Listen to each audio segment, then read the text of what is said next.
Hello friends, स्वागत है आपका काइंडली एजुकेशन प्यार में। तो आज हम बात करेंगे जो हमारे 75 दिन हार्ड चैलेंज जो पटवार एग्जाम की दृष्टि से चल रही थी। वीडियो आने वाले फोर्थ ग्रेड उन एग्जाम की तरह से जीके की स्टार्ट कर रखी थी हमने। हमारा आज का टॉपिक रहेगा इंडियन ज्योग्राफी के most important PIQ plus MCQ आपको साथ बनाते दूंगा। तो आज हम ज्यादा बात नहीं करते हुए पहले इंडिया ज्योग्राफी क्या देखते हैं, मोस्ट पीआईक्यू क्वेश्चन देखते हैं। आपको इतने शानदार शानदार क्वेश्चन करा दूंगा मैं इंडिया ज्योग्राफी के कि आप सोच नहीं सकोगे। ठीक है, यानी इंडिया ज्योग्राफी के बहुत शानदार क्वेश्चन करा रहा हूँ आज। ठीक है, तो क्या है कि अपने इन क्वेश्चनों को आराम से देखना है। पहले एक नंबर से क्वेश्चन स्टार्ट करेंगे हम। ठीक है, यानी इंडिया ज्योग्राफी के एक नंबर से स्टार्ट कर सभी क्वेश्चन देखेंगे हम। तो आप सभी बच्चे क्लास को एक तो पूरा देखना है। ठीक है, पूरा देखकर क्लास का व्यू देना आप मुझे कि क्लास किस प्रकार चल रही है, किस प्रकार नहीं। ठीक है, क्लास को पूरा देखना है, पूरा देख के आराम से व्यू देना और चैनल को सब्सक्राइब करना है और बेल आइकन को क्या करना है, यानी आपको जो मैं क्लास डालूं आपके पास पहले चली जाए, और क्लास को शेयर करना है, लाइक करना है, ठीक है, कमेंट करना है साथ में। तो हमारा ज्यादा टाइम न लेते हुए हम पहले क्वेश्चन की ओर चलते हैं।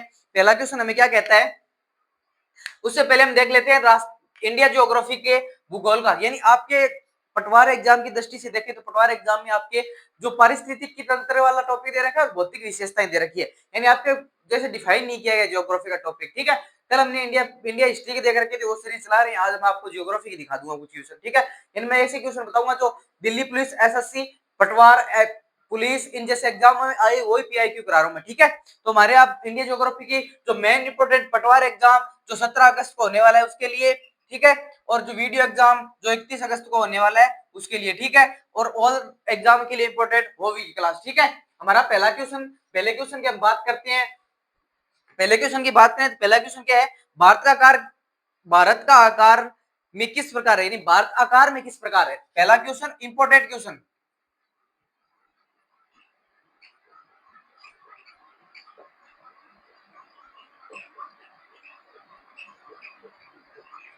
ठीक है, ये पहला क्वेश्चन क्या है हमारा कि भारत आकार में किस प्रकार है। ठीक है, अब इसमें आपको क्या बताना है कि भारत का आकार किस प्रकार, मतलब क्या होता है कि भारत का जो आकार है ना वो किस प्रकार आकार है। तो आपको ये बताना है भारत का आकार किस प्रकार है। ठीक है, जल्दी से इस क्वेश्चन का उत्तर बता दीजिए आप। आकार का इसका मतलब क्या है, दुनिया का सबसे पांचवा बड़ा देश है, या दुनिया का सबसे छठा बड़ा देश है, या दुनिया का सातवां सबसे बड़ा देश है, इस प्रकार से आकार का मतलब पूछा। ठीक है, यानी ये एग्जाम में आया दिल्ली पुलिस एग्जाम 2024 में। 2014 में क्या हुआ, दिल्ली पुलिस कांस्टेबल एग्जाम में पूछा हुआ क्वेश्चन है। ठीक है, यानी दिल्ली पुलिस एग्जाम में पूछा हुआ प्रश्न है कि भारत आकार में किस प्रकार है। ठीक है, तो आपको जाहिर से पता होना चाहिए भारत आकार में क्या है, दुनिया का सबसे बड़ा सातवां देश है। ठीक है, यानी दुनिया का सबसे बड़ा सातवां देश है, दुनिया का सबसे बड़ा सातवां देश है। ठीक है, यानी दुनिया में हम सबसे बड़े क्या है, सातवां देश है। ये किस प्रकार है, तो ये आपको बता देना है क्षेत्रफल की दृष्टि से हम। ठीक है, यानी क्षेत्रफल की दृष्टि से हम। ठीक है, आपको फिर से बता रहा हूं ये दुनिया का आकार किस प्रकार है, यानी क्षेत्रफल की दृष्टि से है। आपको आकार देखकर कंफ्यूज कर रहा है, तो आपको क्या करना है, अब क्षेत्रफल की दृष्टि से हम कितने सबसे बड़े हैं, क्षेत्रफल की दृष्टि से दुनिया का सबसे बड़ा किसके आकार पे, तो क्षेत्रफल की। ये आपको शब्द नहीं दिया गया। ठीक है, यानी क्षेत्रफल की दृष्टि से हमारा कितना स्थान है, सातवां स्थान है। ठीक है, यानी इंडिया ज्योग्राफी में मोस्ट इंपोर्टेंट एग्जाम की दृष्टि से आ रहा क्वेश्चन है कि हमें ऐसे पूछे कि भारत का आकार किस प्रकार है। आपको ऐसे देना है सातवां, पांचवां, छठा, चौथा, ये देगा तो आपको बता देना क्षेत्रफल की दृष्टि से हमारा सातवां स्थान है। ठीक है, और हमारे जो पहले इसमें एक नंबर पर कौन है, एक नंबर पे कौन आएगा, तो आपको पता होना चाहिए एक नंबर पे क्षेत्रफल में सबसे बड़ा कौन है। तो एक नंबर पे सबसे बड़ा है रूस, कनाडा, संयुक्त राज्य अमेरिका, चीन, ब्राजील एवं ऑस्ट्रेलिया। ठीक है, यानी रूस एक नंबर पे है,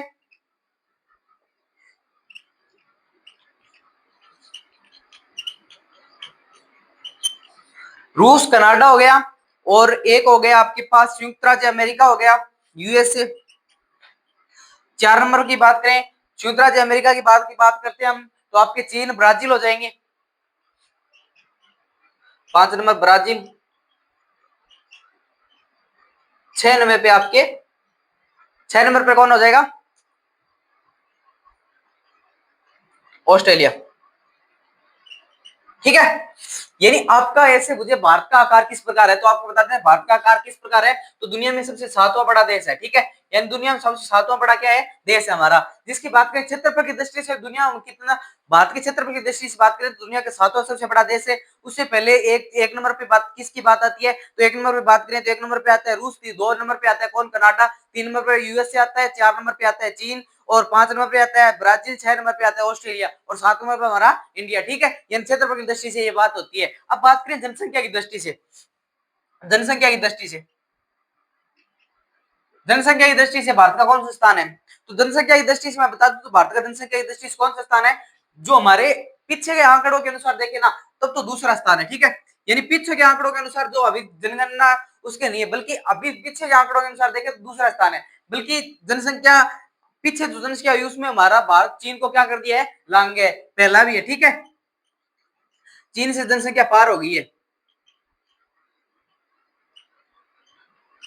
ठीक है, जहां तक लग रहा है मुझे अगर दूसरा ऑप्शन आता है दूसरा करके आना, फिर हमारी चीन से शायद जनसंख्या पीछे में डाटा देख रहा था या किसी न्यूज में हमने देखा तो जनसंख्या क्या चीन से हमारी पार हो गई है। ठीक है, वो अभी तक ऑथेंटिक डाटा आया नहीं है कि भारत की कुल जनसंख्या कितनी है, जैसे हमारी जनगणना होती है उसके बाद में हमारा, पर अभी आपको क्या करना है, जनसंख्या क्षेत्रफल की दृष्टि से हमारा सातवां सबसे बड़ा है और जनसंख्या की दृष्टि से दूसरा करके आना है। ठीक है, पहला क्वेश्चन आपको एक्यूरेट सही हो गया, यानी पहला क्वेश्चन आपके दोनों क्या है, ये पूछा हुआ है किस एग्जाम में, ये पूछा हुआ है पीएसआई एग्जाम में, यानी पीएसआई एग्जाम में पूछा हुआ क्वेश्चन है ये। पीएसआई एग्जाम होता है 2000, ये 2000 किस भर्ती, 2002 वाली भर्ती में, यानी 2002 वाली भर्ती में, ये दिल्ली कांस्टेबल में। ठीक है, बराबर क्वेश्चन आपको समझ में आ रहे हैं, स्क्रीनशॉट ले लीजिए।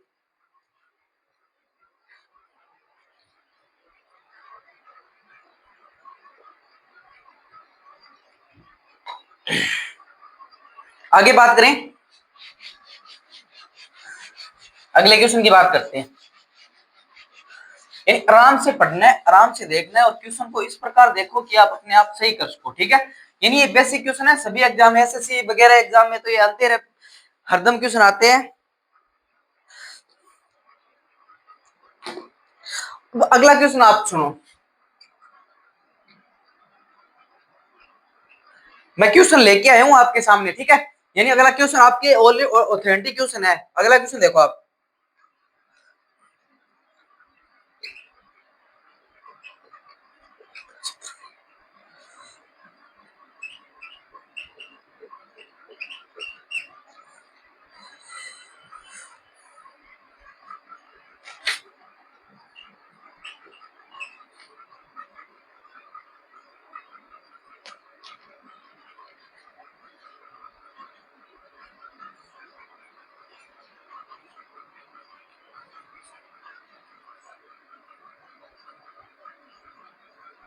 भारत का क्षेत्रफल दुनिया के क्षेत्रफल से,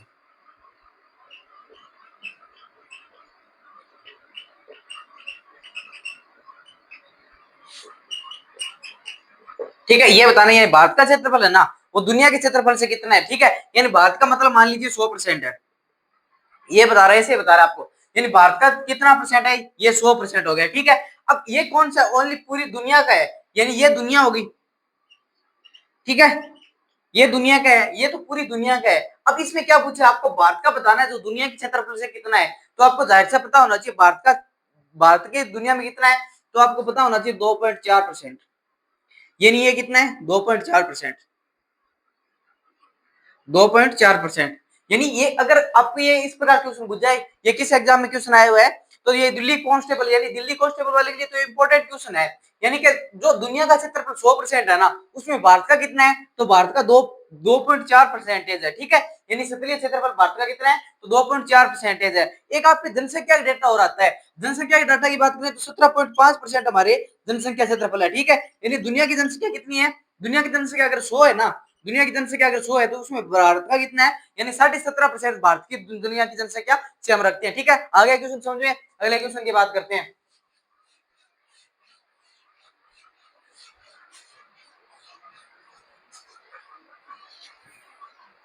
अगला क्वेश्चन देखिए कि भारत के अक्षांशीय और देशांतरीय विस्तार के बारे में बताना है।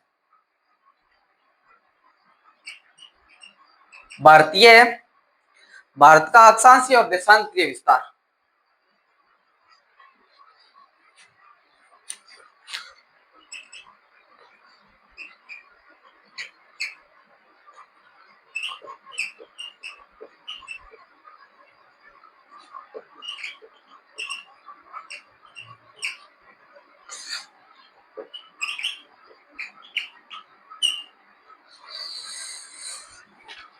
देशांतरीय।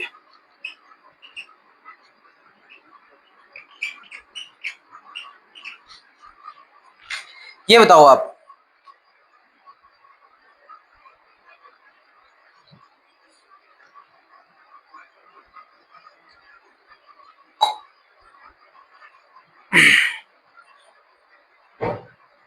यानी भारत का अक्षांशीय और देशांतरीय विस्तार बताना आपको, ठीक है। अक्षांशीय और देशांतरीय विस्तार,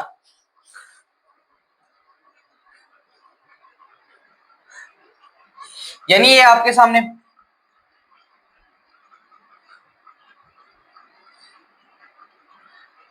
नॉर्मल सा भारत है।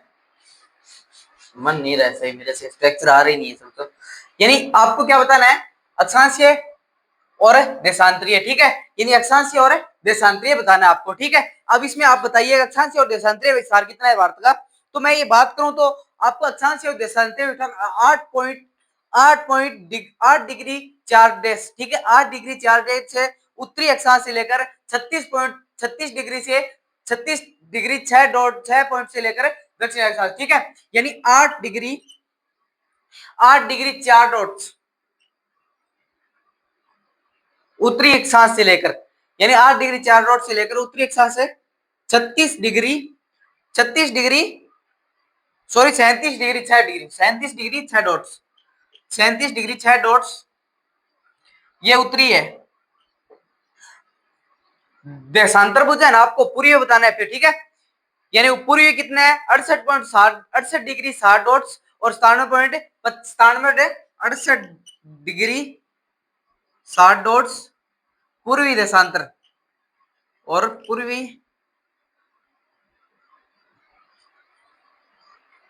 इसमें 97.25 डिग्री पूर्व होता है, 97 डिग्री 25 डॉट, ठीक है। यानी इस प्रकार होगा, ठीक है। यानी भारत का अक्षांशीय विस्तार की बात करें ना तो 8.4 डिग्री, जिसमें आपको 8 डिग्री 0.4 दिखे और 37 डिग्री 6 दिखे, ठीक है। और 68.7 पूर्वी और 97 ये पूर्वी का, ठीक है। यानी भारत क्या है कि आपको बताऊं तो भारत विश्व के संसार के अनुसार कौन सी गोलार्ध में है, तो उत्तरी गोलार्ध में है, ठीक है। यानी विश्व के किस कौन से गोलार्ध में है, तो उत्तरी गोलार्ध में, ठीक है। यानी भारत अक्षांशीय देशांतर विस्तार की बात करें तो भारत संसार में किस देशांतर में है, तो उत्तरी गोलार्ध में, ठीक है। अगर आप भारत की स्थिति देखो ना विश्व के अनुसार, यानी पूर्णतः उत्तरी गोलार्ध में, ठीक है। भारत अक्षांशीय देशांतर में 64 पॉइंट उत्तरी अक्षांश से लेकर 37 पॉइंट दक्षिण उत्तरी अक्षांश तक है, ठीक है। यानी 6.4% से लेकर है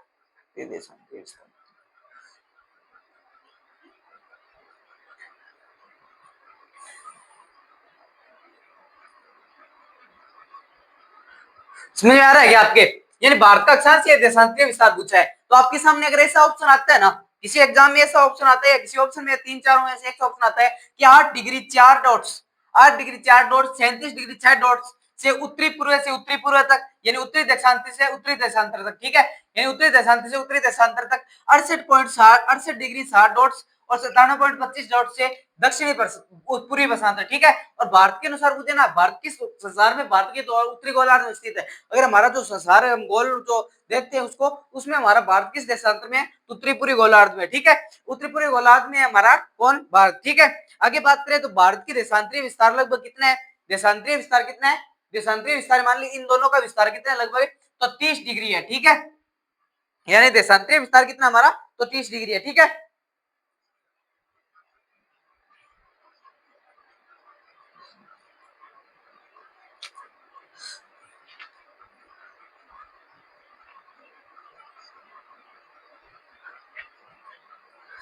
एक क्वेश्चन और आपके सामने देता हूं मैं, बार बार मोस्ट एग्जाम में आए क्वेश्चन वही करा रहा हूं मैं, ठीक है। आप ऐसे मत समझना कि पूरी ज्योग्राफी करा रहे, पूरी ज्योग्राफी हम अलग से किताब लेंगे, ठीक है, अलग से क्लास लेंगे। एक हमारे सामने भारत का उत्तर से दक्षिणी लंबाई, भारत का उत्तर से दक्षिण और पूर्व से पश्चिम, ठीक है। यानी आपको ये बताना है, ठीक है। यानी ये भारत की जो उत्तर से दक्षिणी लंबाई और पूर्व से पश्चिमी, अगर आपके बेसिक क्वेश्चन आता है ना, यानी आपको बेसिक क्वेश्चन आता है भारतीय से पूछ लीजिए उत्तर से दक्षिणी लंबाई कितनी है और पूर्व से पश्चिम लंबाई कितनी है, विस्तार कितने किलोमीटर में, ठीक है। ये क्वेश्चन आया हुआ है, स्टेनोग्राफर में 2020 में एग्जाम हुआ था, आरपीसी सेकंड ग्रेड में है, ठीक है। यानी भारत के, आप ये मोस्ट इंपोर्टेंट क्वेश्चन बता रहा हूं मैं आपको। आपको देखना क्या है कि भारत का उत्तर से दक्षिण विस्तार, ठीक है, और पूर्व से पश्चिम विस्तार। अब इसमें आपको कुछ नहीं करना, यानी ये उत्तर है, ये दक्षिण है, ये पूर्व है, ये पश्चिम है और ये पूर्व है, ठीक है। यानी इस प्रकार आपको क्या करना है, ये बना लेना है, ठीक है। अब उत्तर से दक्षिण विस्तार की बात करें ना, यानी उत्तर से दक्षिण विस्तार कितना है हमारा, यानी ये यहां से और यहां से और यहां से और यहां से कितना है, ठीक है। तो आपको क्या करना है, एक बात याद रखनी है, इसकी एक नॉर्मल ट्रिक होती है, ठीक है। यानी इसकी रिस्क की बात करें ना, यानी इसकी रिस्क की, यानी उत्तर से क्या दक्षिण की बात करें, तो आपको क्या करनी है, उल्टे 3 लिखनी है। यानी 3 से उल्टा स्टार्ट करो, 3 2 1, अब कितनी संख्या होगी, कुल 4, ठीक है। उत्तर से दक्षिण विस्तार आ गया, ठीक है। अगर आपके सामने ये पूछे ना कि भारत का स्थिति और विस्तार बताइए, ठीक है।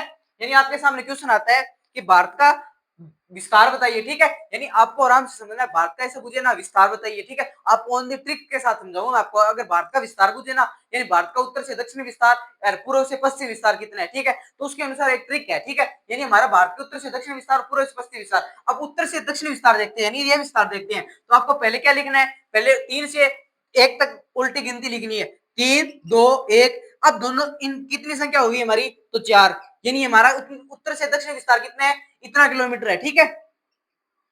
अब ऐसे इसको पूर्व से पश्चिम विस्तार देखें, यानी पूर्व से पश्चिम विस्तार देखें तो ये कितना है हमारा। अब इसको क्या करना है, इसको क्या करना है आपको, 3 3 9 2, इतना ही है। कन्फर्म कर लेता हूं थोड़ा मैं, इतना ही है, ठीक है। यानी आपको साथ क्या देखें कि आपको ऐसे पूछे 3 3 9 2, यानी आपको फिर क्या करना है, पहले 1 3 लिखना है, फिर 2 3 लिखना है, फिर 2, फिर तीसरा 3, ठीक है। यानी 3 3 2 9, ठीक है। यानी एक दो कितने प्रकार, इस प्रकार आ जाएगा, ठीक है। ये एक उत्तरी से दक्षिण विस्तार और पूर्व से पश्चिम विस्तार, ठीक है। आगे बात समझे। यानी अगर आपके सामने इस प्रकार क्वेश्चन आता है ना कि भारत की स्थिति और विस्तार के बारे में क्वेश्चन बताइए, तो भारत की स्थिति और विस्तार के हम बताए, भारत के संसार में उत्तरी पूर्वी गोलार्ध में स्थित है, ठीक है। भारत की अगर बात करें तो दक्षिणी लंबाई, पूर्व की लंबाई, उत्तर से दक्षिण कितनी हमारी, 3 2 1 4, ठीक है। आपसे पूछे पूर्व से पश्चिम की लंबाई, तो 3 3 2 9 2, ठीक है। ये हमारी भारत के पूर्व से दक्षिण विस्तार और पश्चिमी, ठीक है। अब आपको इन दोनों के गैप पूछे ना बीच में, यानी इन दोनों का गैप निकालने के लिए आपको क्या करना पड़ेगा, 3 2 1 4 को जोड़कर 3 3 9 2, ठीक है। अब इनके दोनों के बीच का गैप आ जाएगा। अब इन दोनों के बीच का गैप कितना आएगा, 281, ठीक है। यानी 281 आ जाएगा हमारे इन दोनों के बीच का विस्तार, ठीक है। अगर आपके ये आ जाए ना कि दोनों देशांतरों के बीच का विस्तार कितना है, यानी दोनों का बीच का विस्तार कितना है, बीच का विस्तार कितना है, तो आपको क्या करना है, 281, ठीक है। यानी 281 क्या है, दोनों के बीच का विस्तार है, ठीक है। आगे बात समझ में आपके।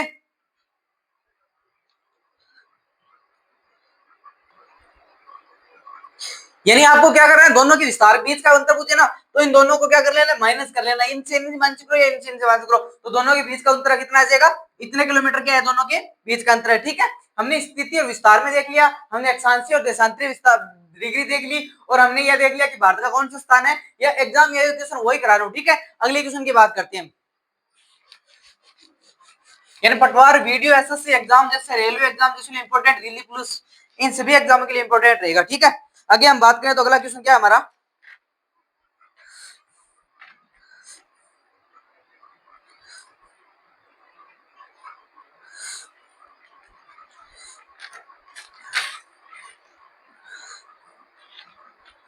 अगला क्वेश्चन, भारत के कर्क रेखा कौन कितने राज्य होकर गुजरती है, भारत में कर्क रेखा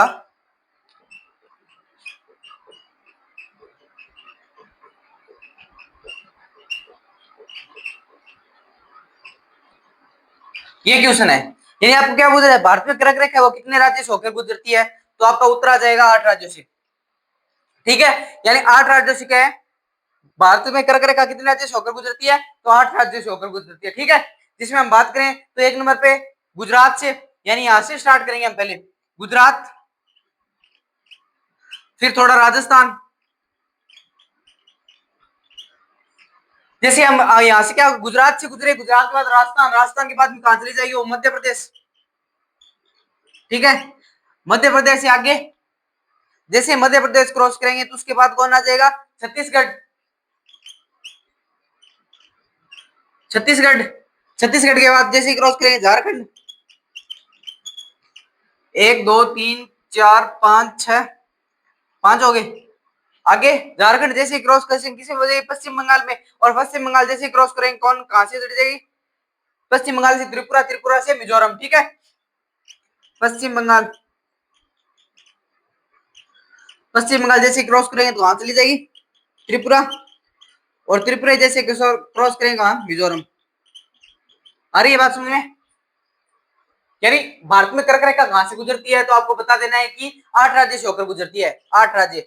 मोस्ट इंपोर्टेंट क्वेश्चन है, सीटी में एग्जाम में आया क्वेश्चन है, प्लस इसमें जो आपको मैं बताऊंगा राजस्थान संबंधी, ये तो एग्जाम में बार बार आता है। राजस्थान के 2 जिलों से होकर गुजरती है, 2 जिलों से होकर गुजरती है, ठीक है। क्योंकि आपको पता है कि राजस्थान के जैसे आरपीएससी हो, सेकंड ग्रेड को आरपीएससी कोई वैकेंसी होती, राजस्थान कर्मचारी कोई वैकेंसी हो, अपने राज्य अपने स्टेट को क्या ज्यादा तवज्जो देती है, तो ज्यादा तवज्जो देने के लिए ज्यादा उसको पहुंचने के लिए 2 जिलों कौन की बात करें, ये डूंगरपुर से प्लस बांसवाड़ा से, ठीक है। ये डूंगरपुर और बांसवाड़ा से होकर गुजरती है, ठीक है। ये डूंगरपुर बांसवाड़ा 2 हमारे हो गए। गुजरात की बात करें तो गुजरात ये मुख्य नहीं है गुजरात में, इसमें आगे बात करें मध्य प्रदेश की बात करें तो भोपाल से, ठीक है। भोपाल से गुजरती है, मध्य प्रदेश शहर कौन सा लगता है, भोपाल लगता है। और झारखंड की बात करें तो रांची से,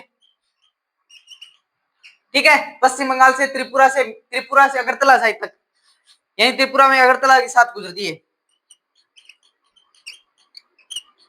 ठीक है। मिजोरम में कहां से गुजरती है, तो मिजोरम में पूरी होकर गुजरती है, ठीक है। यानी आपको कर्क रेखा पूछे राजस्थान भारत में कर्क रेखा कितने राज्यों से होकर गुजरती है, तो आपका जवाब आना चाहिए 8 राज्यों से होकर गुजरती है, ठीक है। 8 राज्यों से होकर गुजरती है। भारत में कर्क रेखा कितने राज्यों से होकर गुजरती है, 8 राज्य कर्क रेखा से गुजरती है, ठीक है। पहले की बात करें तो गुजरात, दूसरे की बात करें राजस्थान, तीसरे की बात करें तो मध्य प्रदेश, चौथे की बात करें तो हमारे पास कितना है छत्तीसगढ़, और पांचवे की बात करें तो हमारे पास कौन है, यहाँ पे देखिए पांचवे हमारे पास कौन है, तो हमारे पास है झारखंड। छठे की बात करें पश्चिम बंगाल, सातवें की त्रिपुरा, आठवें में मिजोरम, ठीक है। अगर आपका एग्जामिनर किसी प्रकार क्वेश्चन पूछता है, भारत की हम बात करें कर्क रेखा की बात कर लेते हैं, ठीक है। यानी भारत में कर्क रेखा कितने राज्यों से होकर गुजरती है, हमारे 8 राज्यों से होकर गुजरती है, ठीक है। पहले की हम बात करते हैं तो गुजरात से, राजस्थान से, मध्य प्रदेश से और छत्तीसगढ़ से, और पश्चिम बंगाल से, झारखंड से, और मिजोरम से, त्रिपुरा से, ठीक है। आपकी समझ में आ गई नहीं, भारत में कितने राज्यों से, 8 राज्यों से होकर गुजरती है। मेन सिटी के लोकेशन की बात करते हैं तो हमारे जो गुजरात से होकर राजस्थान की अगर मेन बात करें तो डूंगरपुर बांसवाड़ा से होकर गुजरती है, ठीक है। यानी डूंगरपुर बांसवाड़ा कुछ हिस्सा लेकर गुजरती है। भारत की कर्क रेखाओं की बात कर लिए, मोस्ट इंपोर्टेंट क्वेश्चन है, ठीक है। अब आपको इन सभी के अनुसार है ना, ये याद करने के लिए ना, ये याद करने के लिए अब एग्जामिनर आपको इनके क्वेश्चन पूछने के लिए ना, इनके क्वेश्चन पूछने के लिए, ये पटवार में आया क्वेश्चन है, पटवार में आया क्वेश्चन है, मैं बार बार कह रहा हूँ, पटवार 2021 की भर्ती में आया है क्वेश्चन, तो आप मान के चलना कि 25 वाली कहीं दूर नहीं है, आपके सामने ही खड़ी है, ठीक है। इस प्रकार क्वेश्चन आएंगे, ठीक है। आ रही है बात समझे, यानी आरएस का क्वेश्चन आ रहा है इसे,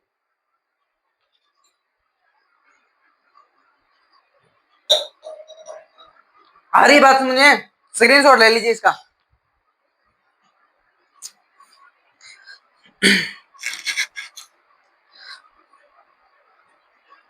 फिर हम सीमाओं की बात करेंगे, यानी आपके सामने ये याद दे रखा है, कर्क रेखा से बहुत इंपॉर्टेंट मोस्ट क्वेश्चन है, वो बार बार एग्जाम में आते हैं।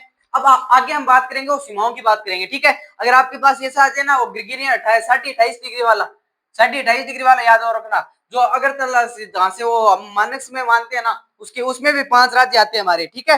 यानी उसमें भी 5 राज्य आते हैं। भारत का प्रमाणिक माध्यम रेखा, ठीक है, भारत के मानक में वाली रेखा, उसमें 28 डिग्री, ठीक है। 82.30 डिग्री आपके सामने आता है, तो भी गलत मत करना, 82.30 डिग्री है, भारत के मानक समय की बात है, ठीक है। यानी भारत के मानक समय की बात और कर लेता हूँ थोड़ी सी मैं, भारतीय मानक समय की बात करते हैं।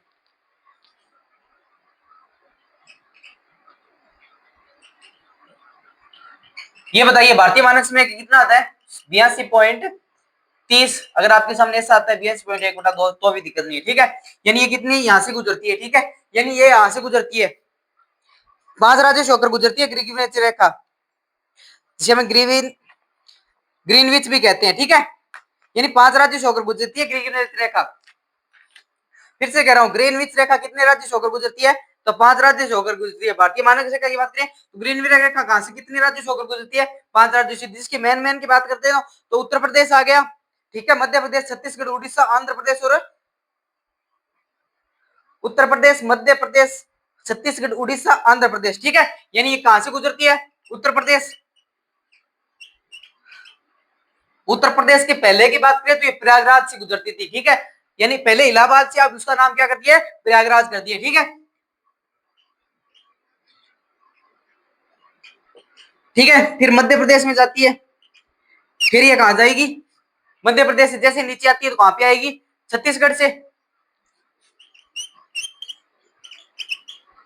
छत्तीसगढ़ के बाद झारखंड, छत्तीसगढ़ के बाद कहां पे आएगी? झारखंड में आएगी, ठीक है। छत्तीसगढ़ के बाद उड़ीसा, फिर आंध्र प्रदेश, सॉरी झारखंड नहीं है, उड़ीसा और आंध्र प्रदेश, ठीक है। बात समझ में आ रही है नहीं आपके? भारतीय मानक या ग्रीनविच रेखा के समय की बात कर रहा हूं, ठीक है। यानी भारतीय मानक या ग्रीनविच रेखा के समय की बात कर रहे हैं, ठीक है। भारतीय मानक या ग्रीनविच रेखा, ग्रीनविच, ग्रीनविच समय, ठीक है। ग्रीनविच में 28.5 डिग्री आपके सामने दे रखा है। भारत के वो इस तरह अगर आपके भारत के ना, यानी ये भारत मान लीजिए आप, ठीक है, और भारत की इस तरह से रेखा गुजरती है, ठीक है। इस तरह तो ग्रीनविच रेखा गुजरती है, इस तरह हमारी कौन सी रेखा गुजरती है? इस तरह हमारी कर्क रेखा गुजरती है, ठीक है। ये कर्क रेखा 8 राज्यों से होकर गुजरती है, ग्रीनविच रेखा 5 राज्यों से होकर गुजरती है, ठीक है। कर्क रेखा में आपको मैंने बता दिया, ग्रीनविच रेखा आपके सामने है। मध्य प्रदेश, उत्तर प्रदेश जो हमारे पहले इसको क्या कहते हैं? इलाहाबाद,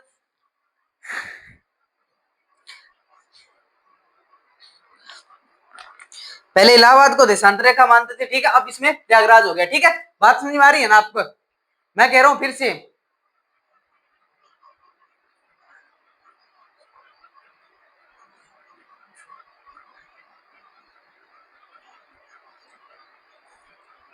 समझ में आ रही है ना आप सभी के?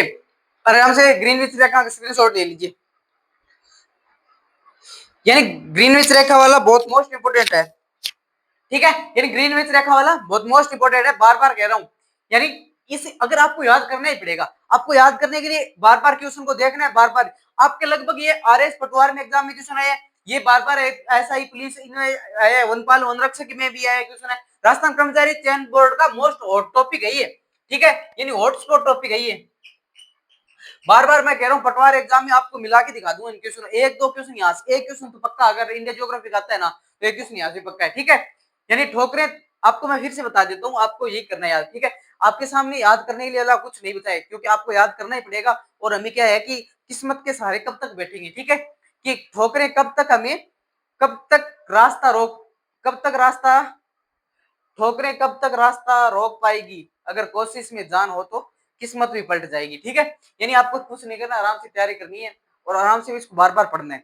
यानी ठोकरें कब तक हमें रोक पाएगी, जब तक किस्मत में क्या हो, जब तक कोशिश में जान हो, या कोशिश में जब तक जान हो किस्मत पलट जाएगी, ठीक है। यानी किस्मत सब पलटती है तभी है जब हमारी क्या हो, कि कोशिश करने वालों की जान होती है, ठीक है। क्वेश्चन समझ में आ गया? अगले क्वेश्चन की बात करते हैं। अगला क्वेश्चन हमारी जो क्वेश्चन है वो अब रेखाओं के बारे में बात होगी, ठीक है। यानी रेखाएं कौन कौन सी है उनकी बात करेंगे, कि पाकिस्तान, यानी पाकिस्तान के साथ हमें कौन सी रेखा बनाती है, चीन के साथ हम कौन सी रेखा बनाते हैं, बांग्लादेश के साथ कौन सी रेखा बनाती है, नेपाल के साथ, भूटान के साथ, उन सभी की हम बात करेंगे, ठीक है। यानी पाकिस्तान की तो बात करूं तो मैं पाकिस्तान के सामने कल हमारा, कल मैच 20 जून को मैच था, जो WCL मैच चल रहे थे, ठीक है। यानी जो WCL मैच वाली लीग है ना, उसमें जो पुराने लेजेंड्स है उनके द्वारा जो टूर्नामेंट चला रहा है, यानी कल 20 जून को जो मैच था पाकिस्तान में, लंदन में, इंग्लैंड में होने वाला था, और WCL चल रहा है, यानी पुराने लेजेंडों का एक चैंपियन ट्रॉफी वगैरह या चैंपियन सीरीज चल रही है, ठीक है। उसमें भारत कल पाकिस्तान के सामने खेलने के लिए इनकार कर दिया था, ठीक है। यानी पाकिस्तान के सामने खेलने के लिए इनकार कर दिया था, जिसमें नाम आता है सबसे पहले शिखर धवन का, हरभजन सिंह का, सुरेश रैना का, इरफान पठान, यूसुफ पठान, इनका नाम आता है, ठीक है। यानी इन जैसे जो खिलाड़ी है उन्होंने अपना जो स्टेटमेंट दे दिया कि हम इसके खिलाफ नहीं खेलेंगे। क्यों नहीं खेलेंगे? क्योंकि उन्होंने क्या किया था, पहलगाम में एक इतना बुरा काम किया था, उस पहलगाम के कारण है ना वो अपने खेलने क्या कर दिया था, मना कर दिया था, ठीक है। यानी पाकिस्तान के अगर मान ली पाकिस्तान के खिलाफ हम नहीं खेलेंगे, ठीक है। यानी इस प्रकार उन्होंने पाकिस्तान के खिलाफ इतनी दुश्मनी पाल ली है कि आप सोचो मत, ठीक है।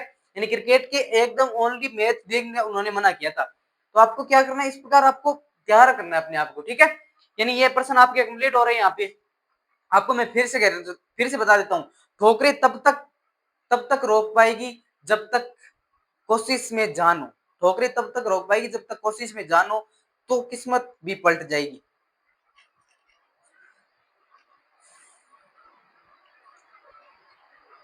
यही बात है कि ठोकरें जब तक रोक पाएगी, जब तक क्या हो, ठोकरें जब तक रोक पाएगी जब रास्ता, ठोकरें तब तक रास्ता रोक पाएगी जब अगर कोशिश में जान हो तो किस्मत भी पलट जाएगी। ठीक है, कल मिलते हैं। जय हिंद, जय भारत।